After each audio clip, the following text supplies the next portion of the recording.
மது அருந்துவது ஒரு தனிநபரின் சுதந்திரம் என்று சிலர் வாதிடலாம்.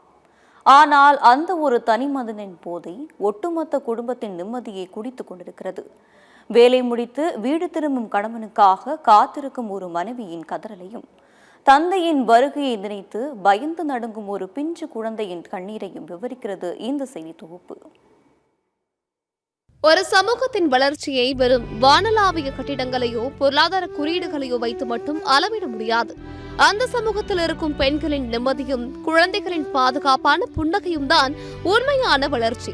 ஆனால் இன்று நம் தமிழ்நாட்டில் பல ஆயிரக்கணக்கான குடும்பங்களின் அமைதியையும் எதிர்காலத்தையும் வேரோடு பிடுங்கி எரிந்து கொண்டிருக்கிறது ஒரு கொடிய அரக்கன்.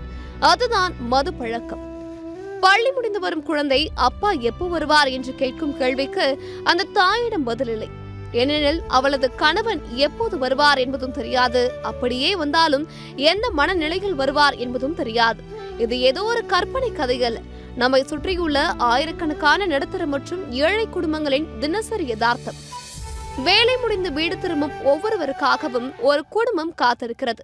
ஆனால் மது அரக்கனின் தாக்கத்தால் பல வீடுகளில் கணவனின் வருகை மகிழ்ச்சியை அல்ல, மாறாக மரண பயத்தையே கொண்டு வருகிறது.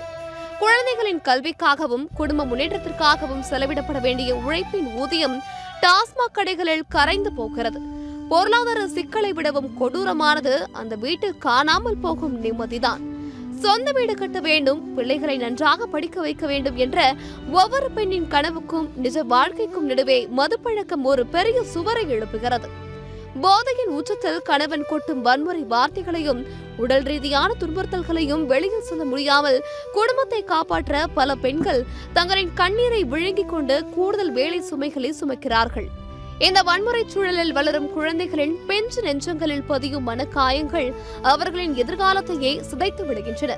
ஆனால் சோகங்களின் மடிகள் இந்த சமூகம் முடங்கிவிடவில்லை. இதன் இன்னொரு பக்கமாக பல இடங்களில் தங்களின் குடும்ப நலனுக்காகவும் குழந்தைகளின் எதிர்காலத்திற்காகவும் பெண்கள் ஒன்றிணைந்து மதுவுக்கு எதிராக குரல் கொடுக்க தொடங்கியுள்ளனர். மது ஒழிப்பு என்பது வெறும் சட்டப்பூர்வமான நடவடிக்கை மட்டுமல்ல, அது பெண்களின் மரியாதையை பாதுகாக்கும் ஒரு சமூக பொறுப்பு. மது ஒழிப்பு என்பது பெண்களின் கண்ணீரை துடைக்கும் ஒரு மனிதநேய பயணம். குழந்தைகளின் பாதுகாப்பான எதிர்காலத்தை உறுதி செய்யும் ஒரு சமூக முதலீடு. மதுவினால் ஏற்படும் அழுக்குறல்களுக்கு மத்தியில் மதுவில்லா தமிழகம் என்ற கனவு நனவாக ஒட்டுமொத்த சமூகமும் அரசும் கைகோர்க்க வேண்டிய தருணம் இது.